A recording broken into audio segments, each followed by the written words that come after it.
Curtain calling all unexpected seekers. The time is here for this year's Capital Fringe Festival, an annual celebration of theater and expression taking place July 12th to the 23rd in Georgetown. Whether you feel like belly laughing at lighthearted humor, grappling with life's toughest challenges, or toe tapping to the legends of bluegrass music, there's something for every audience member at this live, uncensored event. Come laugh, cry, and make a scene with us. For more information or to book your tickets, visit georgetowndc.com/fringe today. This is the Epilogue Audio Experience.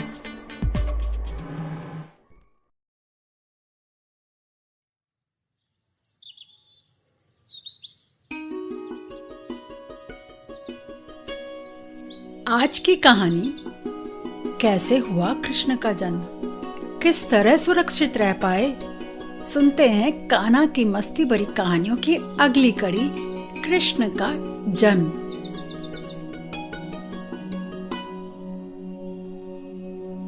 जब कृष्ण के जन्म का समय निकट आया तो आकाश में रोहिणी नक्षत्र उभर आया।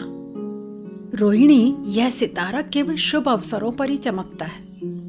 सारे ग्रह, प्लैनेट्स और नक्षत्र अनुकूल हो गए।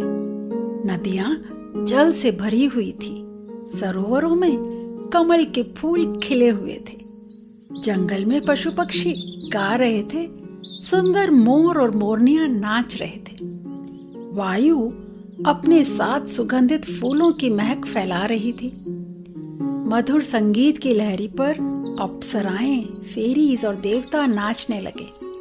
ऋषि मुनि और देवता फूल बरसाने लगे। समुद्र तट पर लहरों की ध्वनि और बादलों की मोहक गर्जन एक अनूठा तालमेल बैठाए हुए थे। कारागृह में देव की सूरज की तरह जगमगा रही थी, क्योंकि उनके गर्भ से भगवान विष्णु जन्म लेने वाले थे।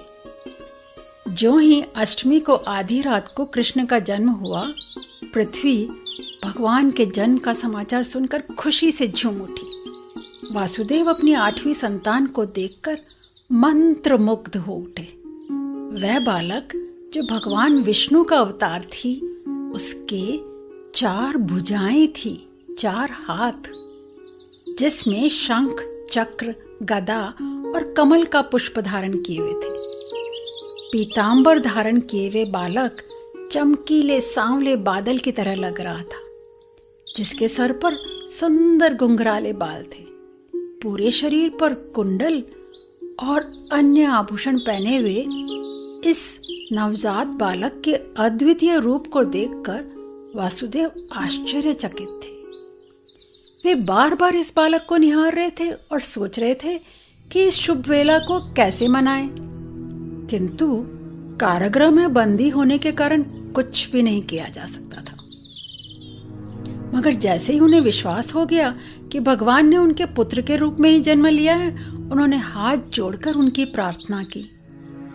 माता देवकी ने अब भगवान से हाथ जोड़कर कंस के अत्याचारों से बचाने की प्रार्थना की, और फिर उन्होंने एक माँ के रूप में अपना प्यार दिखाया और कहा कि अब आप इस रूप से बाहर आ जाइए। इस रूप के दर्शन बहुत दुर्लभ है, लेकिन अभी भी डरी हुई हूं मैं कि जैसे ही कंस को आपके जन्म का पता लगेगा, वह आपको नुकसान पहुंचा सकता है। इसलिए आप अपने सामान्य रूप में आ जाए। तब उस बालक ने कहा, आपको विश्वास दिलाने के लिए ही तो मैंने यह रूप लिया। अब मैं एक सामान्य बालक का रूप ले रहा हूँ। मुझे पता है कि आप मेरी सुरक्षा को लेकर चिंतित हैं, इसलिए आप तुरंत मुझे गोकुल ले चलें और यशोदा की पुत्री, जिसने अभी अभी जन्म लिया है, उससे मुझे बदल लें। ठीक इसी समय योग माया ने गोकुल में नंद और यशोदा के यहाँ जन्म ले लिया था। इस योग माया के प्रभाव से कंस के कारागार के पहरेदार और महल के सभी प्राणी गहरी नींद में सो गए। मुझे जल्दी से कृष्ण को सुरक्षित जगह पर पहुंचा देना चाहिए। यह कहकर वासुदेव ने कांपते हाथों से शिशु को अपनी गोद में उठा लिया। उनकी आंखों में प्रेम के आंसू उमड़ पड़े। बालक की जान बचाने के लिए बहुत जरूरी था कि उसे अपने से दूर कर दिया जाए। अभी तो उन्होंने अपने बच्चे को जी भर कर देखा भी नहीं था और उसे अपने से दूर करने का निकट समय आ गया। अभी तो उन्होंने अपने बच्चे को जी भरकर देखा भी नहीं था और उसे अपने से दूर करने का समय निकट आ गया। वसुदेव ने शिशु को लिटाने के लिए एक टोकरी में नरम पुआल मतलब सूखी धान की घास, वो रखी और देवती की पुरानी साड़ी बिछाकर उसका बिस्तर तैयार कर दिया। तत्पश्चात वासुदेव बालक को टोकरी में लिटाकर बाहर की ओर चल दिए। तभी अचानक से कारागार के दरवाजे पर लगी लोहे की सलाखें अपने आप खुल गईं। पहरेदार तो सो ही रहे थे। वसुदेव तेज कदमों से गोकुल की ओर रवाना हो गए। रात अंधेरी थी, लेकिन वासुदेव को सब कुछ ऐसे दिख रहा था जैसे सूर्य का प्रकाश फैला हो। वासुदेव उफनती हुई यमुना नदी के किनारे पहुंचे। गोकुल जाने के लिए उन्हें नदी जो पार करनी थी। भयंकर गर्जन के साथ मूसलाधार बारिश होने लगी। तभी बालक कृष्ण को वर्षा और तूफान से बचाने के लिए शेषनाग ने उन पर अपना फन फैला दिया। यमुना की लहरों का जल उछल उछल कर ऊपर ऊपर होता जा रहा था। ऐसे में नदी पार करना बहुत कठिन था, लेकिन वासुदेव ने धीरज रखकर लहरों के बीच पहला कदम बढ़ाया। नदी उफान पर थी और पानी का स्तर ऊंचा होता जा रहा था।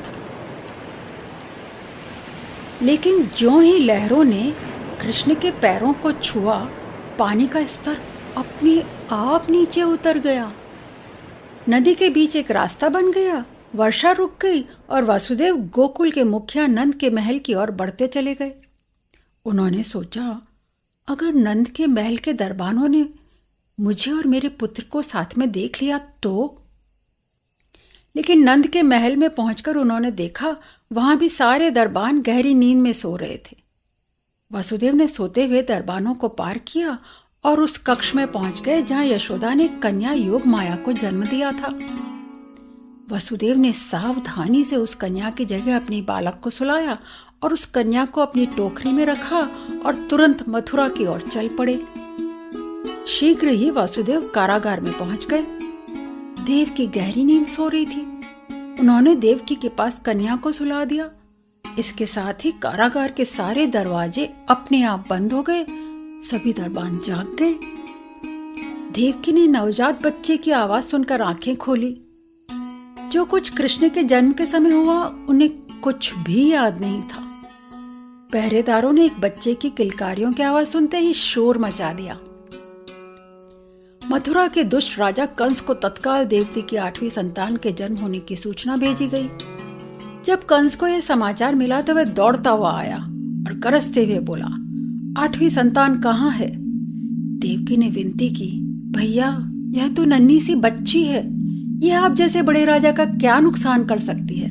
कृपया इसके प्राण मत लो। कंस ठहाका मारकर हंसकर बोला, देवकी बहन, मैंने भविष्यवाणी सुनी है। मैं नहीं चाहता कि इस धरती पर ऐसा कोई जीव जीवित रहे जो मथुरा के राजा कंस के प्राण ले सके। यह कन्या भी आने वाले समय में मेरा काल बन सकती है, इसलिए मैं इसे जीवित नहीं छोड़ूंगा।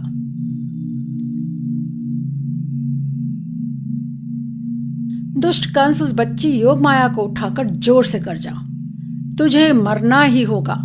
यह कहते हुए उसने उसे जमीन पर पटकने के लिए जैसे ही हवा में उठाया, कन्या हवा में उछली और आकाश में जाकर अपने असली रूप में आ गई। वह सुंदर पोशाक, फूल मालाओं और आभूषणों से सजी हुई एक देवी लग रही थी।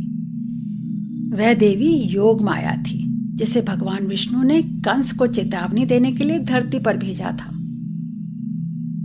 देवी योग माया बोली, हे मूर्ख कंस, तुझे मारने वाला तो पहले ही इस धरती पर जन्म ले चुका है। अब तू नहीं बच सकता। मेरे शब्दों को याद रखना, तू शीघ्र ही मरने वाला है। कंस आंखें फाड़े उन्हें देखता रह गया।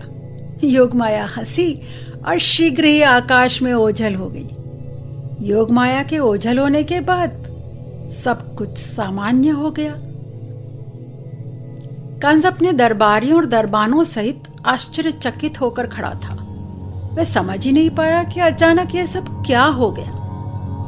इस घटना के बाद कंस ने बहुत पश्चाताप दिखाकर देवकी और वसुदेव से माफी मांगी और उसने उन दोनों को कारागृह से मुक्त कर दिया। दूसरे दिन कंस ने अपने दरबार में सभी घटनाक्रम विस्तार से सबको बताया। सभी बहुत दुखी थे और अपनी अल्प बुद्धि से कंस से सभी नए जन्मे बालकों को मार डालने की और साधु संतों पर अत्याचार करने की राय देने लगे। कृष्ण का जन्म तो मथुरा में जेल में हुआ, कारागृह में, मगर उनका जन्मोत्सव मनाया गया गोकुल में। कैसा रहा गोकुल में उनका जन्मोत्सव? क्या वसुदेव कृष्ण का समाचार जान पाए?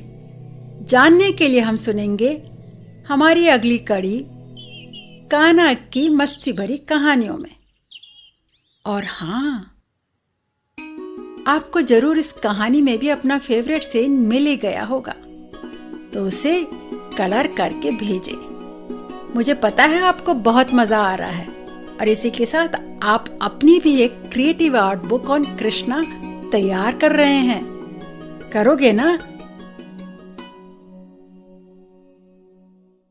Curtain calling all unexpected seekers. The time is here for this year's Capital Fringe Festival, an annual celebration of theater and expression taking place July 12th to the 23rd in Georgetown. Whether you feel like belly laughing at lighthearted humor, grappling with life's toughest challenges, or toe tapping to the legends of bluegrass music, there's something for every audience member at this live, uncensored event. Come laugh, cry, and make a scene with us. For more information or to book your tickets, visit georgetowndc.com/fringe today.